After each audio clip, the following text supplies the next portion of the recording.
Bueno, hoy vamos a dar paso a nuestra segunda clase sobre esta serie de dos, en realidad, charlas acerca de la pulsión escópica. Estela dio la primera y bueno, ahora me toca a mí. Yo intenté, por supuesto, en el recorte que hice, porque es un tema muy vasto y muy complejo, como ustedes habrán recorrido, es muy amplio el tema de la pulsión escópica y de la mirada, y en una clase realmente uno solamente puede dar los acentos, las lecturas que uno tiene, digamos, hacer un marco, poner un marco también, para mostrarles quizá a ustedes un pequeño recorrido acerca de este tema. Primero voy a empezar con, y traté en lo posible de no superponerme al recorrido que hizo Estela. Igualmente nos vamos a tocar y nos vamos a repetir, por supuesto, sobre todo en el concepto, digamos, ¿no? Primero voy a empezar con una comparación que hace Freud en el capítulo 4 de Interpretación de los Sueños, texto que voy a mencionar y voy a rozar varias veces durante el recorrido, ¿no? Esta comparación que hace Freud tiene que ver con la comparación entre Edipo y Hamlet. Él hace una comparación con una caracterización bastante fuerte que dice que hay un progreso secular en la vida espiritual de la humanidad entre Edipo y Hamlet. Progreso secular, digamos, yo acentuaría la cuestión de la vida espiritual en la humanidad, como que hay un progreso en la vida espiritual de la humanidad entre Edipo y Hamlet, ¿no? Cuando digo vida espiritual, yo leo, digamos, la imago que se tiene sobre algo, ¿no? Podríamos decir imago, ¿no? La lectura del aparato psíquico, o del hombre, del aparato anímico. Él dice que hay un progreso entre Edipo y Hamlet. Y hay un progreso en relación a un idéntico material. El idéntico material es el parricidio, es el modo de tratar el parricidio en los dos casos. ¿Cuál es esta diferencia? Edipo comete el parricidio sin culpabilidad subjetiva, contrastando con la culpa de Hamlet, que sin haberlo cometido ya lleva puesta esa marca. Y lleva puesta esa marca en la mirada. Hamlet, ¿no es cierto? Es, digamos, esa marca lleva puesta en la mirada ese margen de ceguera en lo visible, margen de ceguera en lo visible, que supone el vaciamiento de la causa. Estela habló bastante sobre la cuestión de la ceguera, ¿no? Ese margen de ceguera en lo visible. En todo visible hay un margen de ceguera y esto tiene que ver con el vaciamiento de la causa. Eso de que al final de Edipo, no del Edipo, sino de Edipo Rey, Edipo tiene que producir esa diferencia entre él mismo y su mirada. Tiene que cegarse para marcar en lo real la distancia. Cuando él cae en la cuenta de que no lo ve todo, o sea, cuando Edipo cae en la cuenta hacia el final de lo que hizo, entonces tiene que marcar esa diferencia y tiene que, esto está claramente en el seminario 10 relatado como el pasaje de Edipo, y ahí Lacan muestra cómo esos ojos lo miran, el resto de esos ojos en el suelo lo miran. Digamos, a mí me gustaría señalar esta diferencia respecto de que, como si el mito de Edipo construyera la estructura. En Hamlet ya está construida, digamos. Esto en Hamlet ya está producido, y entonces tenemos que decir que a Hamlet no le queda otra que ser neurótico, que ser deseante, ¿no? O sea, en Hamlet ya hay algo de la causa que está caído, que está perdido, que está vaciado, que ya no está como los ojos de Edipo en ese pasaje al acto de él. Y entonces el horizonte de Hamlet es el que prevalece, o sea, nosotros nos manejamos en nuestros consultorios con neuróticos deseantes, que no le queda otra como Hamlet que ser deseantes. O sea que en la escena analítica tenemos que pensar que lo que se produce ahí tiene que ver con el guión o con la tragedia hamletiana, digamos. Entonces en el consultorio escuchamos a nuestros analizantes y escuchamos un relato, una sintaxis determinada. en donde el inconsciente va a ser efecto de esa función de la causa operando en la estructura. O sea, aquel punto originario, imposible, causa de representaciones, va a causar representaciones, ese imposible que quedó en ese vaciamiento de la causa, va a ser causa de representaciones en la legalidad combinatoria de las figuras metafóricas y metonímicas propias del inconsciente, haciendo límite, tope a ese irrepresentable.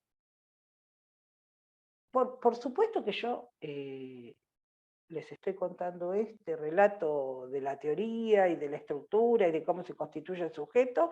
Ustedes me interrumpan, levantan, se desmutean y si me quieren preguntar algo lo hacen y me interrumpen. No tengo ningún inconveniente. ¿Pero me siguen hasta ahora? Ok. Lógicamente, este proceso que estoy contando, que es como el primer duelo, no un duelo por la pérdida de alguien, sino es el primer duelo en la estructura, este proceso tiene sus vacilaciones, porque este corte no es perfecto. O sea, sobre la cadena significante, con sus combinatorias metafóricas y metonímicas, recibe la opacidad del objeto, de ese corte primero. O sea, hay una opacidad sobre el significante. Hay intervalos, no es que esto es así como sin resto. Es una cuenta redonda, no es una cuenta redonda. Entonces, este proceso tiene sus vacilaciones. Cuando vacila la eficacia del significante que propicia el corte con lo impasible y con ella la eficacia de la combinatoria simbólica, el sujeto queda a expensas de la angustia. Queda a expensas de la angustia. Termino de decir esto y me fijo que la pregunta que me pusieron. Queda a expensas de la angustia y sus contigüidades clínicas. Las contigüidades clínicas de la angustia, ustedes las conocen, me refiero al acting, a la inhibición, a la turbación, al pasaje al acto, al fenómeno de lo unheimlich. Ahí es cuando el sujeto queda a expensas de la angustia. A ver, en el chat que escribieron. Y en casos de... No puedo entender lo que dice. Y en casos de anedonia, no sé a qué se refiere. ¿Quién es la que preguntó? ¿O él que preguntó? No sé si querés ampliar un poco la pregunta. No sé qué quiere decir esto de anedonia. Ah, hola, Maru, yo. En caso Hola. de no hay deseo, Ajá, anedonia es ausencia de deseo, claro. pero digamos, no entiendo enmarcado en que, digamos, a ver si podés desplegar un poquito más, porque no sé cuál es Bueno, tu cuestión.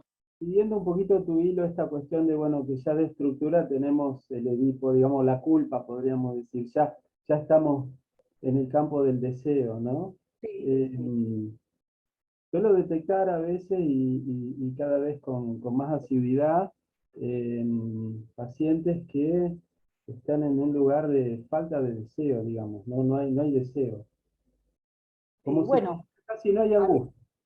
a mí me parece que, no sé, digamos, en el recorrido que yo estoy haciendo, en el hilo que estamos siguiendo, yo te podría decir, Carlos, que en todo caso, como esta operatoria no es redonda, como decía, no es sin resto, en cada sujeto esta combinatoria se va a jugar de distinta manera. ¿Entendés? Entonces, si bien pensamos en la diferencia entre Edipo y Hamlet como dos caracterizaciones totalmente opuestas, y si bien en Hamlet nos la tenemos que ver como con nuestros neuróticos, con culpa y deseo anudado, con crimen y castigo, digamos, Dostoyevsky, bueno, la combinatoria de ese sujeto deseante va a seguir el caso por caso. Cuando estamos diciendo que el significante vacila, que se presentifica el objeto, habrá que ver en qué situación, en qué posición aparece el deseo, ¿entendés? Ese neurótico que es sujeto dividido, a ver hasta qué punto puede estar coagulado con la presentificación del objeto. Quiero decir, todas estas contigüidades clínicas de la angustia, andás a ver quizás si está en una inhibición, en una turbación, habría que cruzarlo con todas esas modulaciones. pero digamos, yo estoy planteando esas posibilidades, no otras, digamos. En todo caso, la falta de deseo me parece que queda muy suelta, habría que articularla y contextuarla en el recorrido y leerla en el marco de un caso, y no así suelta, eso me parece, ¿entendés? Si es anorexia, si es inhibición, ¿de qué se trata? ¿De qué estamos hablando? ¿Entendés? ¿Dónde está el síntoma? Tendríamos que evaluar más cuestiones y no pensarla aisladamente. Bueno, pero bien, Carlos, te suscitó eso, está perfecto. Bueno, sigamos con el recorrido que les estaba tratando de presentar. Bueno, para hablar de la mirada y de la pulsión escópica, justamente me fui a la pulsión de Freud, ¿no es cierto? ¿En qué la pulsión de Freud, me preguntaba, tiene necesidad de un objeto? Cualquiera sea este. Nosotros rápidamente contestamos, bueno, el seno, los excrementos, la mirada y la voz. Pero, ¿y si en vez de poner el acento en la respuesta, ponemos el acento en la pregunta, en mirar la pregunta? ¿Por qué la pulsión tiene necesidad de un objeto? Freud nos dice que en el origen hay una soldadura, se llama Verlötung, soldadura. Lo que después en Lacan va a ser la palabra recubrimiento fantasmático, pero en Freud es Verlötung. Entonces, en Freud hay una soldadura originaria entre la fuente y el objeto de su pulsión. Él va a decir que en el comienzo está el autoerotismo, ¿no es cierto? Siempre con el modelo del pliegue. El cuerpo se hace a sí mismo algo. El autoerotismo es esa separación mínima que hace que la zona erógena sea primero del orden del pliegue, del orden del agujero, del borde. Es necesario que haya un poco de vacío. Por eso el pasaje del auto al aloerotismo se debe a dos cuestiones. Cuando digo alo, se acuerdan que es algo que proviene del otro, no del sí mismo, del otro. Entonces el pasaje del auto al aloerotismo se produce gracias a dos cuestiones. Primero, es que va a haber un objeto ajeno que va a hacer el trabajo que realizaba antes el manoseo del cuerpo replegado. O sea, el cuerpo, ¿alguien puso algo? No sé, a ver. Es alguien que dice que tiene que apagar la cámara, que escribe No hay desde ningún México. problema. Irena Perfecto, Lurs. perfecto, ningún problema. Entonces, retomo. Para que se produzca este pasaje del autoerotismo al aloerotismo, primero va a haber un objeto ajeno que va a hacer el trabajo que antes realizaba, el manoseo del cuerpo replegado. El objeto se coloca en lugar de una parte del cuerpo propio, toma ese lugar. Y segundo, en tanto fremde es ajeno, es extraño, en tanto fremde no tiene el mismo valor que la parte del cuerpo propio al que reemplaza.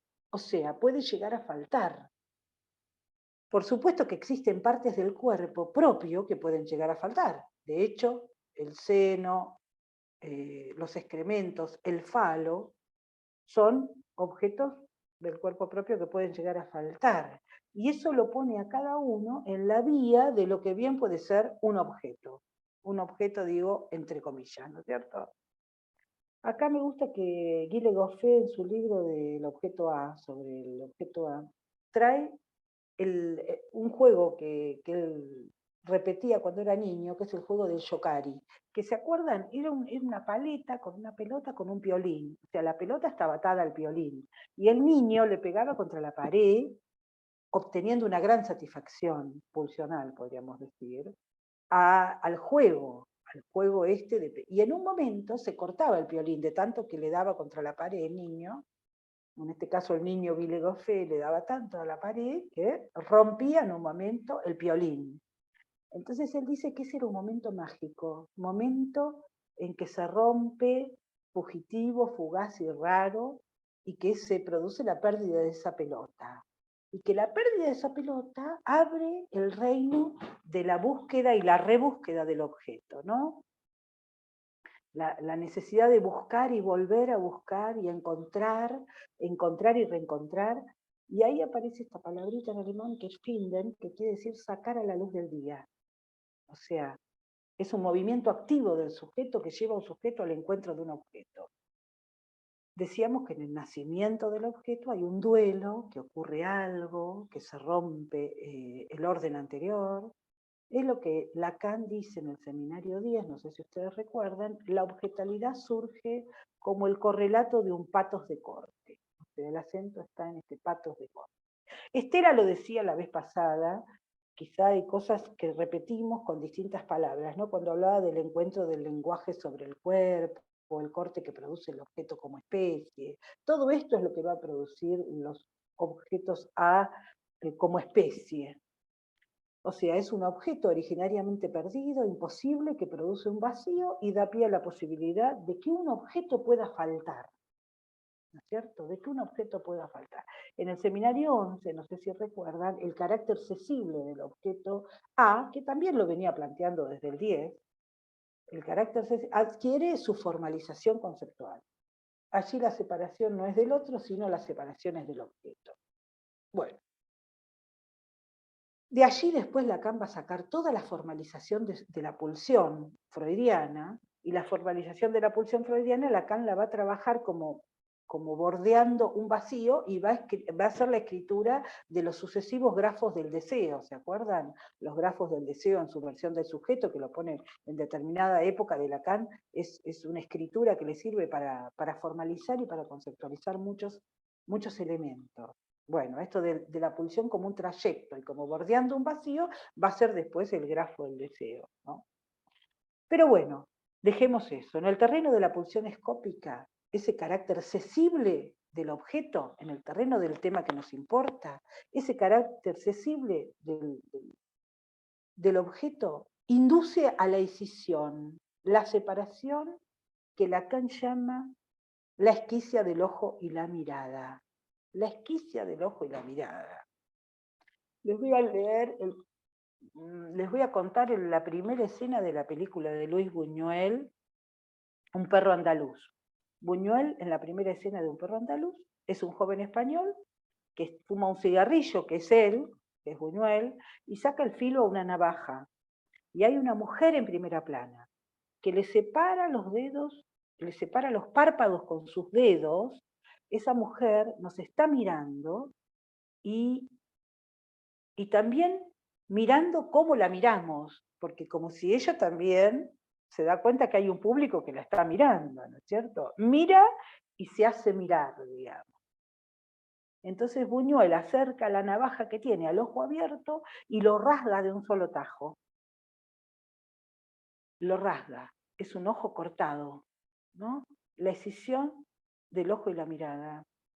Me parecía ahí que él concibe la pantalla como un ojo dormido, ¿no? Que solo puede ser despertado por una cámara, que haga las veces de navaja ahí. La mirada cinematográfica, pensaba, ¿no? Y cómo la castración debe ser una herida que está permanentemente. Es con castración la vida, no cicatriza más. O sea, el ojo, podríamos decir, es contagio. Para mí esa escena, esa distancia subjetiva entre la manera de ver y lo visto, tiene que ver con esta esquicia del ojo y la mirada. Bueno, pero sigamos con el recorrido. Entonces, ¿cómo podemos articular, y yéndonos al tema de la imagen, cómo podemos articular el objeto A en relación a la imagen? ¿Cuál es la participación de la mirada en la imagen? Primero se me presentó para hablar de la imagen el estadio del espejo, que también es otro aparato de escritura lacaniana que Lacan lo reescribió en muchos artículos. Y durante muchos años lo volví a tomar y lo volví a hacer. Seminario 10, en el capítulo 3, que habla de lo Unheimlich, de este tema que estamos hablando, del cosmos al Unheimlich, en el tercer capítulo, vuelve a tomar el estadio del espejo. Pero en muchos trabajos él lo mantiene y lo va complejizando y le sirve para explicar distintas cosas, como el grafo. Entonces,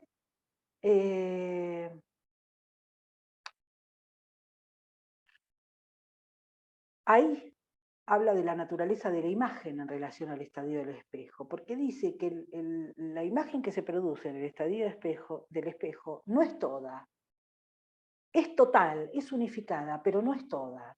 Se produce cierta ilusión del esquema óptico, ¿no? Por el cual somos testigos del júbilo del niño en la unificación de dichas pulsiones parciales en un objeto total, unificado, ¿no? Ustedes recuerdan, las flores no están desparramadas, sino que se unifican en el florero. El niño constituye su yo.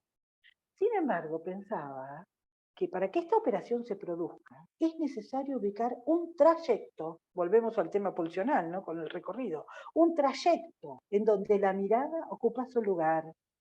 El niño frente al espejo necesita darse vuelta para mirar a su madre, y ella, con su asentimiento, desde este punto de vista simbólico, proclama la unidad. O sea, ¿qué quiero decir con esto?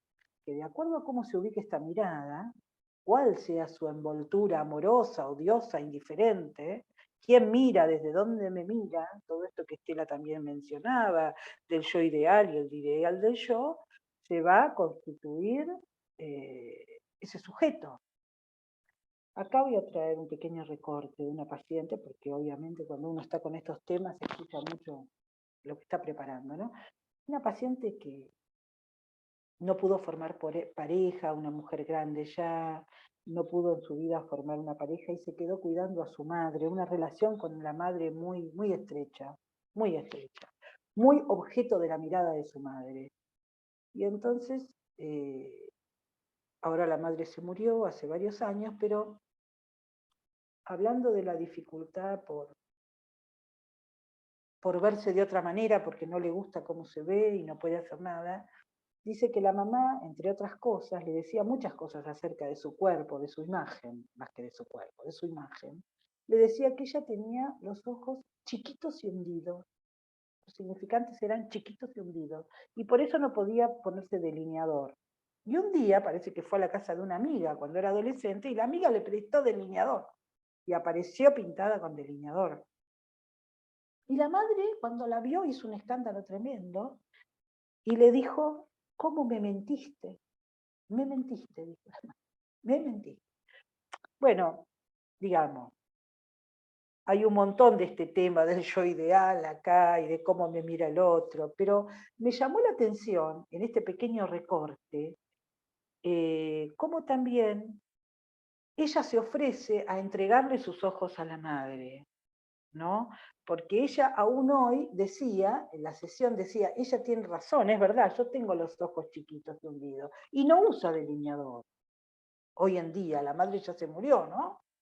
Y ya no es adolescente, si es una señora mayor. Entonces digo, ¿hasta qué punto la mirada del otro domina ahí, ¿no? Es dueña, porque ella de joven no le podía decir la verdad a su madre, le tenía que mentir.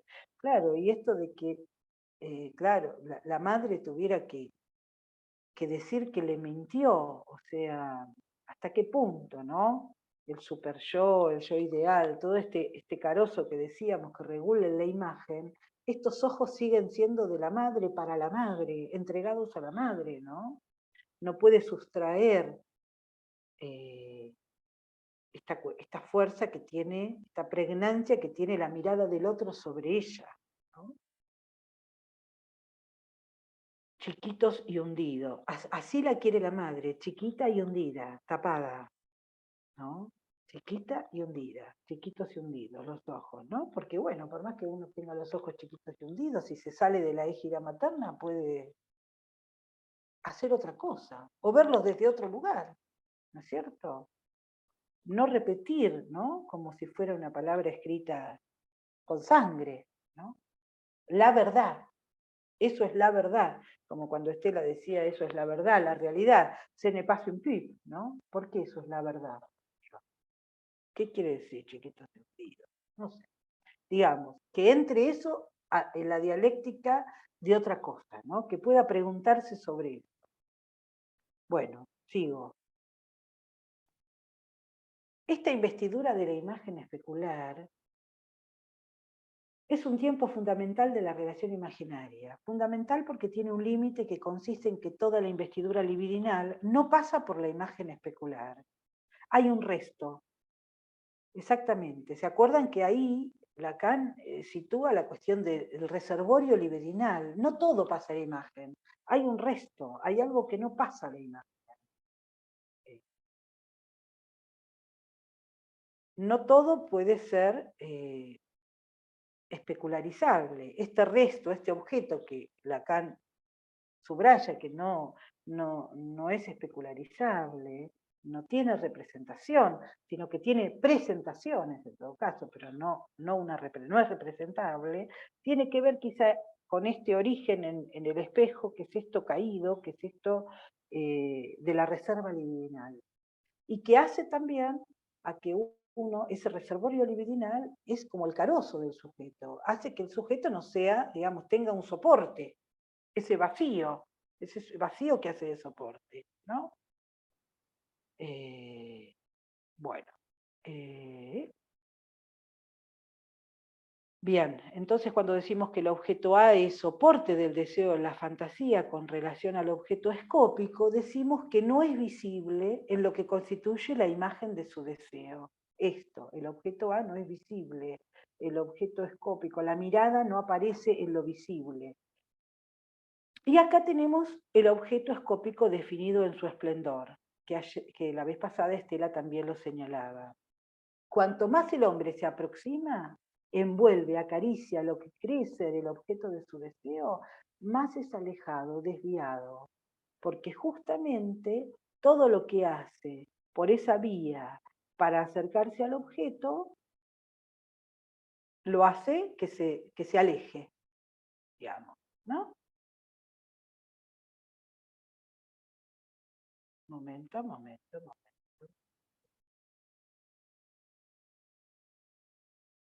Sí, todo lo que hace para acercarse al objeto da siempre más cuerpo a lo que en el objeto de ese deseo representa la imagen especular. Es el envoltorio que envuelve la nada. Envoltorio que envuelve nada. Esto me imagino que les debe resonar a la Galma también, porque si bien Lacan va conceptualizando su objeto y lo hace en el 10 y dice este es mi invento y lo inventa en el 10, ya en el seminario 8 de la transferencia, en el capítulo de la Galma, del objeto agalmático,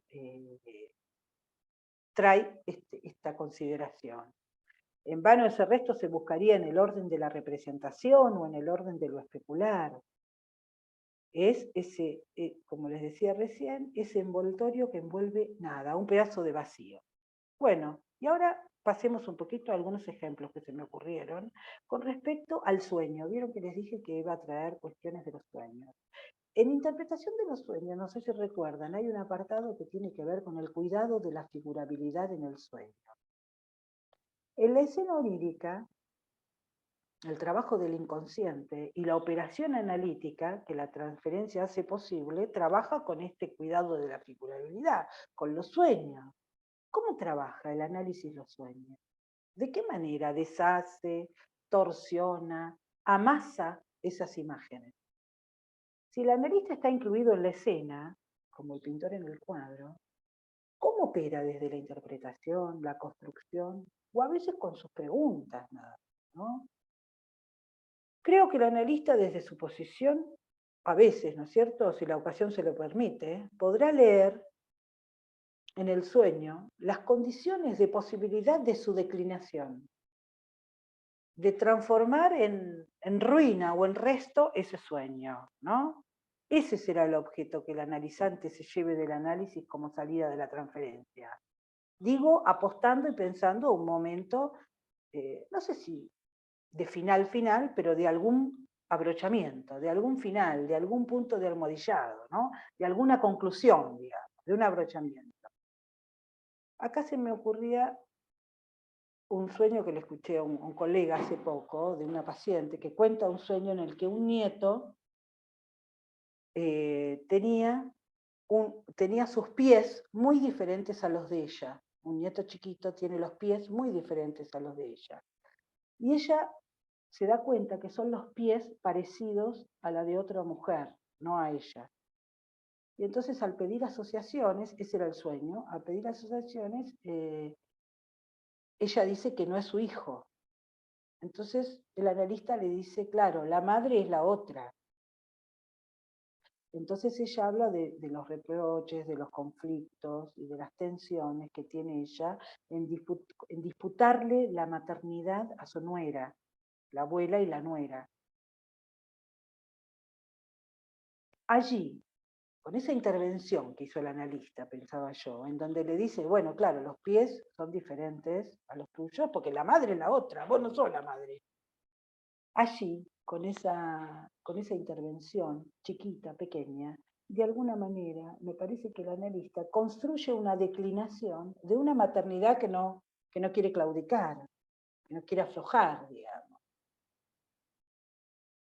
No sé si se entendió, pero digamos. Apunta a cierta declinación, a cierta detumescencia, a cierta deposición, en el marco del cuidado de la figurabilidad y de la pantalla del inconsciente, en el sueño, ¿no es cierto? Los dos mirando la pantalla del sueño, porque de alguna manera si el analista está como resto diurno, como causando el sueño, como una representación más, como dice Freud, están los dos mirando la pantalla, el analizante y el analista. Y es entre los dos que funciona esto.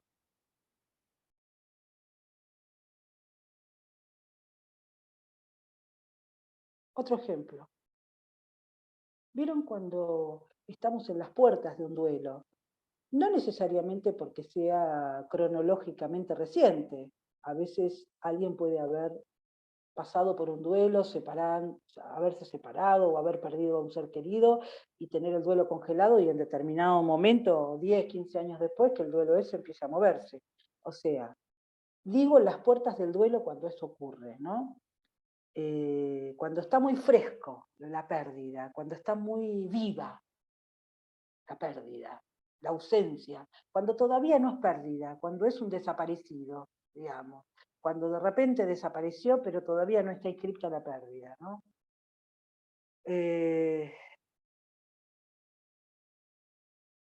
Una mujer que tiene la sensación del hecho de que su esposo no regresará y que su vida empeora calamitosamente.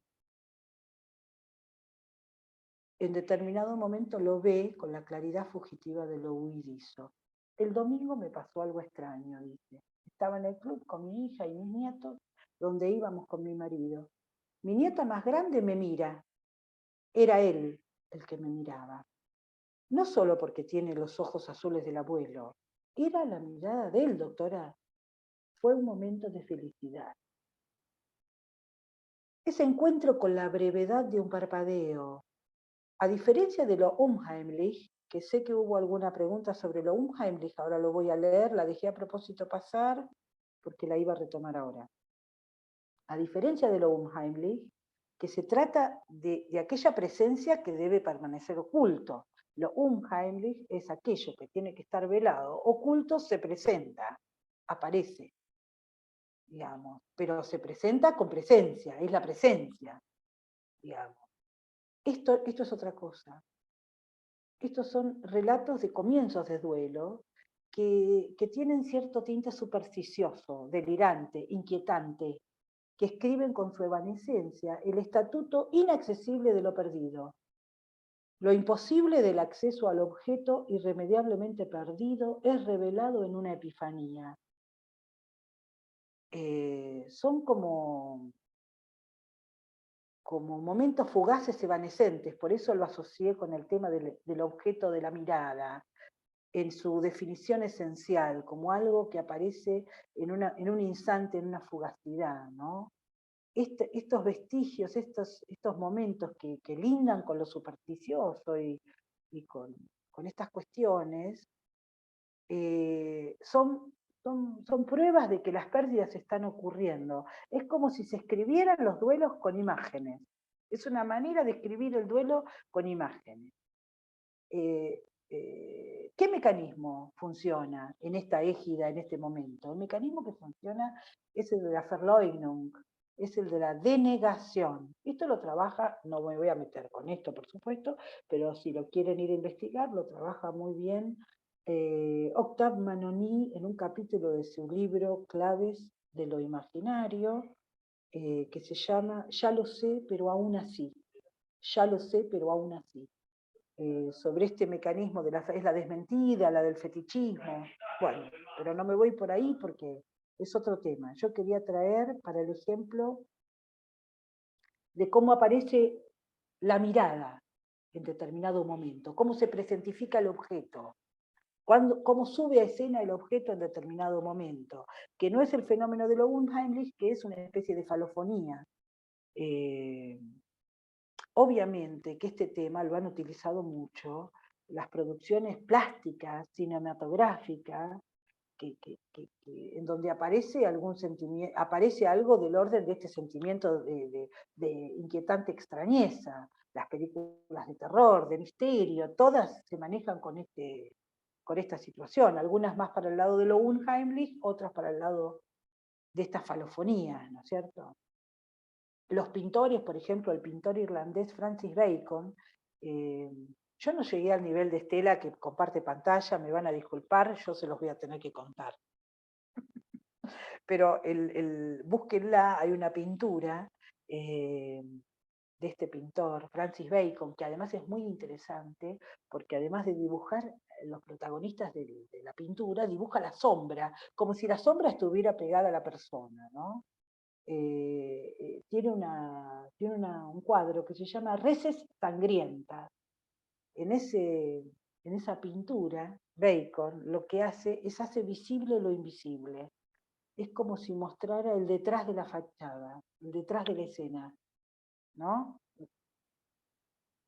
Y ahí también el pintor como instrumento para lo que el pintor, así como el director de cine o como el escritor,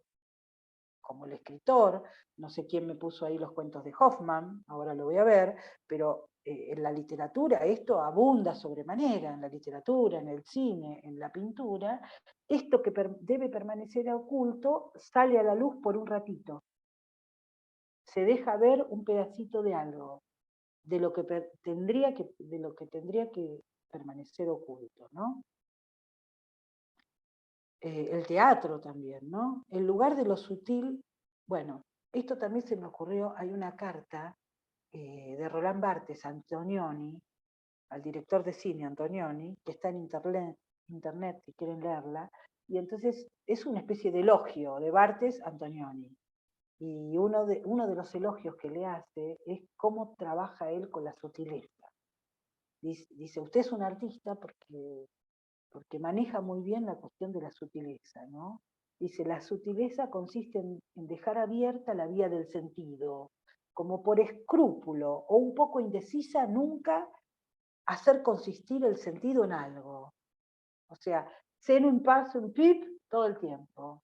O sea, mantiene un borde abierto siempre, porque ¿qué cosa es qué cosa? Como no, ningún ismo, ningún totalitarismo. O sea, la sutileza tiene que ver con dejar las cosas en un plano de indecisión. El analista no hace eso con sus intervenciones, no tiende en el análisis, el analista menos es más, digamos. Cuanto menos dice que esto es esto, más redunda, más agua de molino para el análisis. En realidad, siempre está en un borde, siempre trata de operar desde esa sutileza, porque no sabe si el significante implica caricia o cachetada. No sabe, digamos, en dejar abierto el plano del sentido.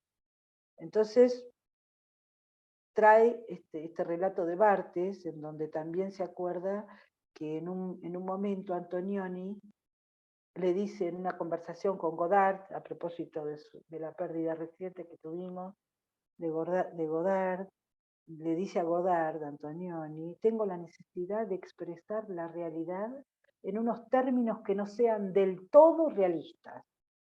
Fíjense cómo también bordea la ambigüedad. O sea, ni separarnos totalmente de la realidad, pero tampoco del todo realistas. ¿Qué es? Tengo la necesidad de expresar la realidad en unos términos que no sean del todo realistas. Nada es todo realista. ¿Qué es la realidad? Bien. Bueno.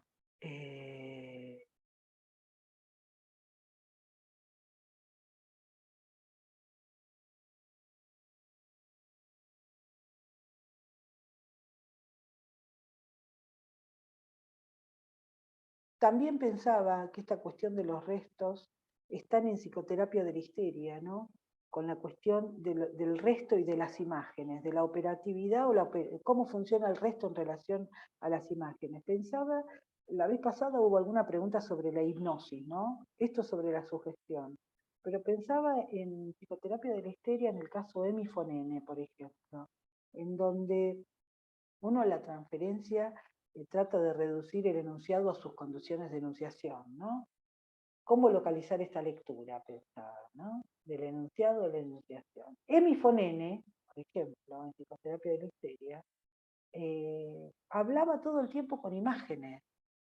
Y Freud lo que trataba de hacer es, Freud dice, ante una pregunta mía, me confirma que en el curso del relato ve frente a sí cada escena de una manera plástica y en sus colores naturales. Ve la escena frente a sí con toda la vividez de la realidad. Mi terapia consiste en borrarle esas imágenes, de suerte que no vuelvan a presentarse ante sus ojos.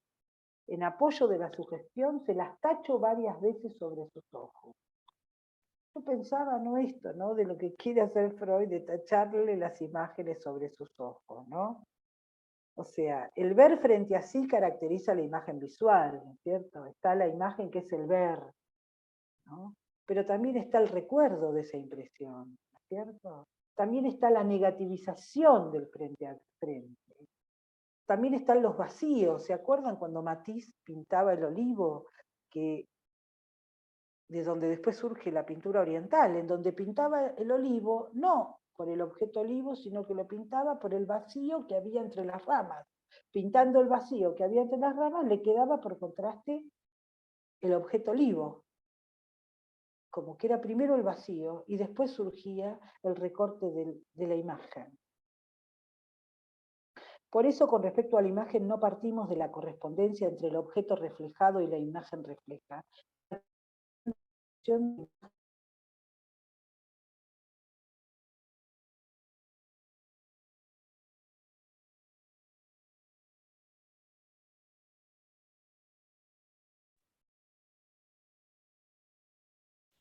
¿Se cortó? Me parece, ¿no? Maru, no sé si nos escuchó, pero se cortó. A ver, le voy a avisar por mail. Mensaje.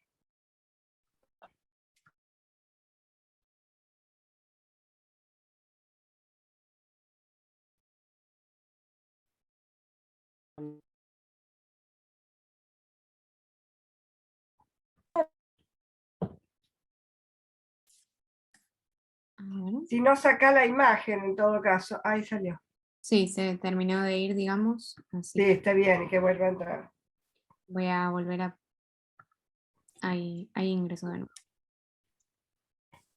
Bueno. Me figuraba como que había vuelto a ingresar, pero aún no. Ahí está. Ahí está.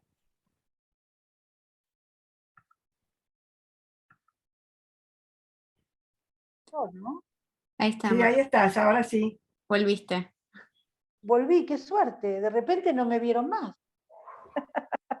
Yo estaba hablando de tachar la imagen, de que hay que tachar la imagen, y hablando del vacío y se cortó. No sé qué, yo no quiero ser supersticiosa, pero bueno, no sé dónde se quedaron, pero voy a terminar y así damos espacio a comentar. Lo que estaba diciendo de Emi Fonene y de la imagen y esto de tachar la imagen que quería hacer Freud, como el objeto aparece cuando se borra la imagen. Esa es la idea, digamos. Hay un núcleo real que es constitutivo de la percepción, ¿no? Uno piensa que mira, que percibe de adentro hacia afuera, ¿no? Esto que decía Estela, estoy donde no me veo y me veo donde no estoy. De aquí la imagen empieza a ser el vector enigmático de una presencia sin presencia. O sea, la búsqueda recurrente por hacer visible una invisibilidad inexpugnable. O sea, no queda otra que iniciar la búsqueda de los rastros y los restos visuales de la voz y el tacto en el contorno del mundo que rodea y envuelve esa incógnita que somos. Bueno, yo dejaría acá y abriría el espacio de las preguntas. No sé si alguien me preguntó algo y no pude retomarlo porque estaba en el medio del hilo de algo.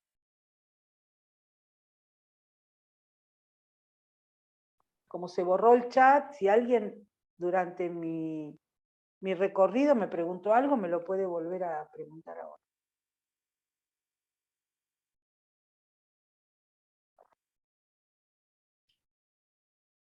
Ahí levantó la mano Carlos María Benítez. Dale, Carlos. Ah, no, parecía que era una mano. Tenés la mano levantada, por eso parecía. No. Bueno, Maru, muchas gracias, muy, muy movilizador. Más que nada, bueno, quiero empezar sobre lo último que más me cuestionó esta cuestión del cuidado por la figurabilidad, ¿no? Que nunca le encontré muy bien la vuelta y hoy me parece que me hizo una pista. Tal vez esté equivocado, pero lo quería compartir. Como esta cuestión de cuidado como advertencia. Ojo con la figurabilidad, ojo con la buena forma, ¿no? Que nunca nos vamos a encontrar con el objeto ahí. Está velando, hay que rasgar eso, ¿no? Y por otro lado también cuidado con, guarda, no romperlo tanto, no traspasar tanto ese velo, ¿no? Las dos cosas me parece que están en juego ahí con cuidado, el cuidado por la figurabilidad. Me parece muy, muy interesante. Bueno, y otra cosa que también cuando vos estabas al principio hablando sobre estas cuestiones de la evolución, o que trae Freud, ¿no? Como esta cuestión de la evolución del ser humano. Yo recuerdo una pregunta que si la hormiga que estaba caminando por el pie del centurión romano es la misma hormiga que tenemos hoy. Sí, pero ya no hay centuriones romanos, digamos, ¿no? Como que hay algo ahí, lo relacionado con Coiré, ¿no? Los cambios de mentalidad. Bueno, vos sabés que me pareció interesante esto, porque no solamente hay que pensar la imagen y la mirada en lo singular, en un aparato psíquico, sino siguiendo la tradición freudiana, y en esto Manoni también sigue la tradición freudiana, pensar la imagen y la mirada en relación a la imagen histórica que tienen los pueblos y las sociedades de pensar determinadas cuestiones, de pensar al hombre, por ejemplo. No es lo mismo cómo pensó el hombre en la época de Edipo que la época de Hamlet, el hombre moderno, el hombre posmoderno, digamos, todo lo que Freud investigaba sobre los pueblos, sobre las sociedades, los mecanismos psíquicos. En el aparato psíquico era el mismo mecanismo que funcionaba en los pueblos. O sea, me parece interesante ir a la psicología social, si quieren, o a la imago que se tiene de determinadas cuestiones. Por ejemplo, en el Museo de Londres, el museo que era la casa de Freud, que Freud vivió poco, un año y pico, se encontraron de la obra de Shakespeare, por ejemplo, se nota que Freud no es que leía toda la tragedia, por ejemplo, se encontró subrayado más Macbeth que Hamlet. O sea, él lo que sacaba era la representación, la imago de cómo lo veía al hombre determinado autor, digamos, como los íconos, ¿se entiende? Sí. Eso era lo que más le importaba, quizá, y no toda la obra, determinada obra, sino la representación, la imagen, la imago de cómo se veía el hombre en determinado momento. Es teoría de los conjuntos de matemáticas, ¿no? ¿Qué objeto queda fuera? No tanto viendo los objetos que quedan dentro del conjunto, digamos. Sería el punto de vista, la mirada. Bueno, por eso un tema que no me metí, pero que me parece que es muy importante, no me metí tampoco porque es una charla, es una clase, pero digamos, yo vengo de un colegio técnico en donde me machacaron el tema del punto de vista, el punto de fuga, el horizonte, las proyecciones, todo es muy geometría proyectiva, que Lacan lo trabaja en el 11 y es un tema muy complejo que habría que dedicarse a estudiarlo con tranquilidad en muchas veces que nos veamos, pero todo eso, el punto de fuga, la perspectiva, todo eso hace a la cuestión de la mirada, que no, con Estela no podíamos pensarlo en 2 clases, digamos, ¿no? Para tomarlo. Pero es lo que vos decís, sí, también eso interviene. Es matemática.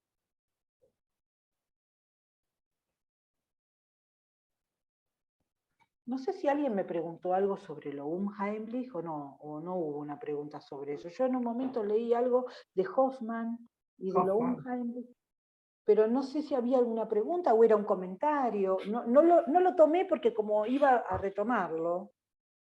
Sí, era un comentario mío, pero bueno, no sé, porque venía sobre lo que vos venías hablando de Coppelius, de esta Está cuestión de bien, los ojos, ¿no? Y que listo. Freud lo trae justamente en el texto Luminoso, trae los cuentos de Hoffman, ¿no? El hombre de arena, bueno.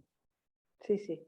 Pero ahora no recuerdo bien por qué lo puse, en qué momento de tu exposición, pero bueno. Bueno, muchas gracias, Maru. A mí me quería No, decir algo en relación, Maru, que me pareció interesante, que tomaste la figurabilidad, el cuidado de la figurabilidad, la imagen envolvente, ¿no? La imagen que envuelve el vacío, que siempre se supone que hay algo ahí detrás de la imagen o adentro de la imagen, ¿no? Que es ubicable. Y lo pensaba en relación a la escena analítica, ¿no? Porque cuando usamos el diván, lo que hacemos es apartar la visión.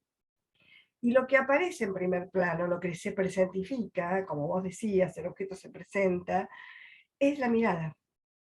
Y muchas veces ocurre que los pacientes se dan vuelta a mirarnos para ver si estamos ahí, para devolverles esa mirada unificante, ¿no? Que es la envoltura, ¿no? O a pedirnos una palabra. No estaba pensando, ¿qué estará pensando usted? Se vuelve inquietante la presencia de la mirada. Esto es interesante, digo, por los efectos también de hace tanto que no usamos el diván con tantos pacientes, con el tema de lo virtual, ¿no? Que muchas veces cuando un paciente está grave o está mal, o digamos que está con riesgo a pasar al acto, con todos los riesgos de fragmentación que eso implica, uno tiende a sentarlo, a proponerle que se quede sentado para que ofrecerle esa imagen de unidad que permita, digamos, contrarrestar esa tensión hacia lo fragmentario. Entonces pensaba ahí cómo también el analista envuelve, o la imagen del analista, mejor dicho, envuelve al objeto y cómo la propuesta del diván aparta, ¿no? Aparta la visión y deja la mirada presente. Nada, quería comentar eso para agregarlo en relación a esto de la envoltura, ¿no? totalmente, totalmente. Muy interesante lo que decís. Y como apareció también cuando vos diste la clase, Estela, cómo está jugando la cuestión del online, cómo está jugando respecto de la mirada y la visión, siendo las dos muy importantes y que se juegan en simultáneo, esta esquicia, cómo Sí. opera en relación al online, ¿no? Porque a veces uno en determinado momento de un análisis que estamos conduciendo de esta manera, uno necesita decirle al paciente, quiero verte, ¿por qué no venís que quiero verte? O sea, que se haga presente, que uno se haga presente también, el analista se haga presente con su presencia. Quiero verte en el sentido de no quiero verte por el cuadradito. El quiero verte implica algo de esto que vos decís, de una mirada unificante, de poder verlo corpóreamente, no en el cuadradito del Zoom, digamos, de cuerpo presente, digamos, ¿no? Como que el Sí. quiero verte no sea solamente una imagen, sino tenga este carozo, venga con carozo la cosa, no solamente con el cuadradito de la imagen. Y uno también esté con carozo, porque de alguna manera no es lo mismo un analista que está acá en el online que un analista con su presencia, el valor de la presencia, ¿no? Digamos, así como hablamos de las representaciones y de la combinatoria representacional, también hablamos de la presencia y del valor de la presencia, de lo que se hace presente. No solamente cuando el objeto sube, se hace presente y causa angustia y todos los derivados de la angustia, sino también la importancia de ese núcleo real en tanto presencia del analista. Uh-huh. ¿No? O sea, yo traté de ir por el lado de la complejidad y de las dimensiones de la imagen. La imagen tiene este reserva libidinal que no pasa a la imagen, pero es carozo. ¿Se acuerdan cuando estudiábamos Lolbestein, que era puro vestido, sin carozo? Bueno, el analista necesita para ofrecer ese objeto agalmático, la envoltura, ese vacío envuelto, pero hay algo de ese carozo en ese vacío. Ese vacío es carozo, digamos. Si no hay carozo, es el vestido de Lolbestein, sin cuerpo, puro vestido, digamos, ¿no? Entonces, la cuestión del online a mí, si bien estoy trabajando online, pero en determinado momento, con determinados pacientes, siento la necesidad de decir, no, bueno, la vez que viene te espero. Algunos se resisten, otros no, pero tiendo a querer volver a la presencialidad. Sí, Más también allá. algunos pacientes lo piden, ¿no? A veces. Sí, por supuesto.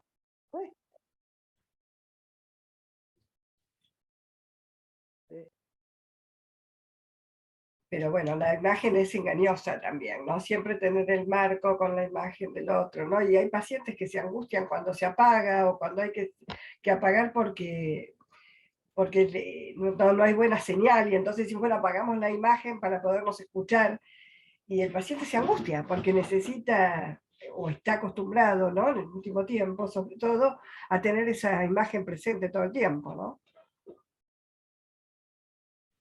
Sí, por eso me parece que con lo que traje del sueño quería mostrar los distintos valores de la imagen, de acuerdo a dónde estén colocados. Uh-huh. Hay imágenes que hacen a lo inconsciente. El cuidado de figurabilidad tiene que ver con el trabajo de las imágenes, como el trabajo del significante, opera con las imágenes, y la relación que hay entre la imagen y la palabra.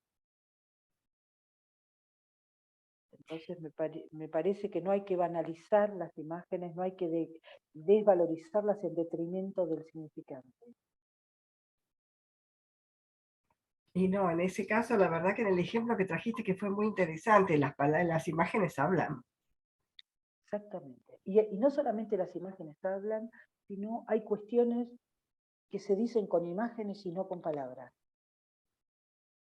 El valor de la imagen en términos de que no siempre en cada sujeto, en cada singularidad, son isomorfas. Hay analizantes que hablan con imágenes Uh-huh. y que relatan imágenes. Las histéricas son más proclives a encender la cámara, la pantalla. Entonces, por eso traje Emi Fonene, porque habla con colores, con imágenes, relata escenas. Entonces, bueno, esa sintaxis de ese relato en imágenes, bueno, a veces no están en el mismo plano y la traducción no es equivalente, ¿no? El valor de las imágenes en el inconsciente. Hay dos manos levantadas, Maru, yo no sé si vos las ves. No las vi, por De favor. Grisela Cuaro y de Dale, Carlos María. sí, dale, Grisela, dale. Hablen. Hola, Grisel, ¿cómo te va? ¿Cómo te va? Me quedé pensando con esto de online, que además cuando uno está online, Sí. tanto el paciente como el analista se están mirando mientras hablan, que no me parece un detalle, ¿no? Estar viéndose como a un espejo. De hecho, a mí me pasa en mi consultorio que tengo una ventana que tiene un vidrio espejado y hay veces que la abro y para que entre aire y queda justo enfrentada a los pacientes y los pacientes ahí se inhiben y me dicen, ay, estoy hablando delante del espejo. Entonces tengo que cerrar la ventana, ¿no? Pero digo, claro, cuando es una ventana se nota más, pero pasa eso, ya sea por videollamada o por Zoom, que Sí. los pacientes están mirando mientras hablan o cuando uno habla, hace una intervención, aparece la cara de uno, ¿no? En primer plano, ¿no? Eso por un lado, y por otro lado, también me acordaba de una paciente que esto de hablar en imágenes, ¿no? Pensaba los gestos de los pacientes mientras hablan, que uno pierde eso porque ve la cara nomás. Pero particularmente, hablando de esto, con Zoom, tengo una paciente que a veces hacemos las entrevistas por Zoom porque no llega y ella, así como sostiene a la madre, sostiene el teléfono. No lo suelta el teléfono, ¿no? Y yo me doy cuenta y le digo, bueno, estás sosteniendo el teléfono, lo podés apoyar, soltar, ¿no? Y cómo por momentos el teléfono se cae, ¿no? Y esas cosas que suceden en representaciones, ¿no? Se le cae el otro que está del otro lado, ¿no? Eso que no podría pasar, no sé cómo, sí, podría pasar, no sé cómo pasaría dentro del consultorio, pero pasa eso representado porque me tiene en una mano, pareciera, ¿no? Tiene al analista, lo está sosteniendo con una mano, se le cae, ¿no? Bueno, eso pensaba. Sí, muy interesante todo lo que decís y me parece que nosotros tenemos que hacer lectura de todo lo que sucede en el marco del online. Los pacientes que se les caen el celular. Hay que cuidar mucho también esto que vos decís, de no ofrecer más espejos de los que ya se producen en la especularidad posible del online y de tener cuadraditos de imágenes nada más, sin presencias, sin mirada, sin cuerpo, digamos, ¿no? Estas especies justamente de las son las que están un poco obliteradas en el online, ¿no? Porque no hay cuerpo acá. Digamos, sí hay voz, sí puede haber, digamos, pero no hay presencia, ¿no? Entonces me parece que estas cosas que están pasando de pacientes que tienen la sesión mientras se hacen el tecito y van caminando y de repente se distrae con algo, digamos, hay que hacer mucha lectura de que, bueno, de que sea, de que es una sesión y poner un marco ahí en relación a la escena transferencial y a la escena analítica resguardada de otras cosas, porque si no se termina, como decís vos, teniendo al analista en su mano y haciendo lo que quiere con, digamos, con el dispositivo. Así que sí, totalmente.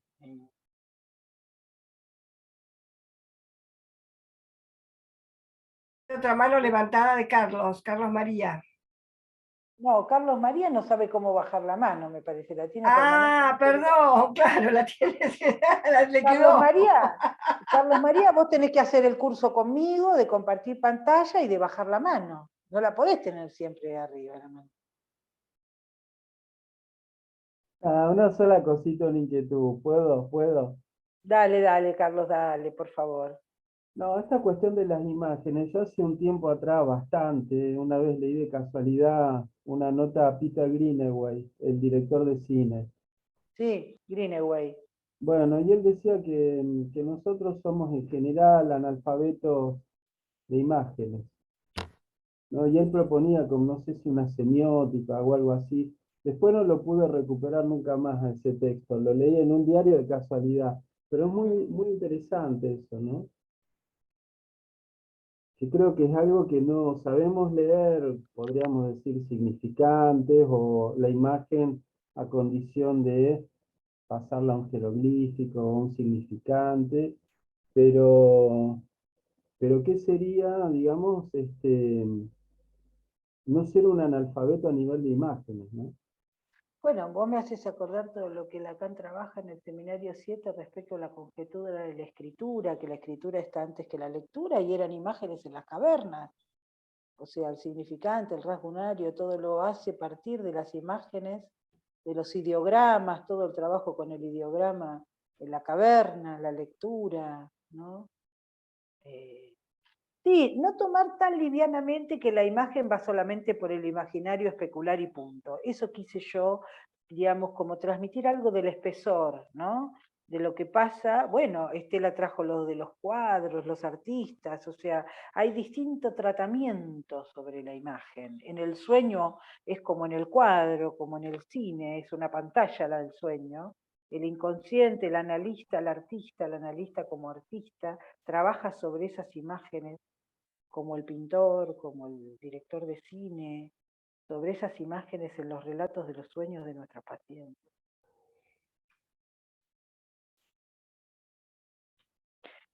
Bueno, si les parece, dejamos acá y nos vemos en alguna otra oportunidad. ¿Te parece, Estela? ¿Cerramos? Sí, totalmente de acuerdo, sí, todo bien. Bueno, les agradecemos un montón la presencia, la participación, el interés y bueno, y nos veremos en otra oportunidad. Seguramente. Muchas gracias a todos. Bueno, hasta luego, que Nos sigan bien. vemos. Muchas Chao, gracias. gracias. Chao, chao. Chao, hasta luego.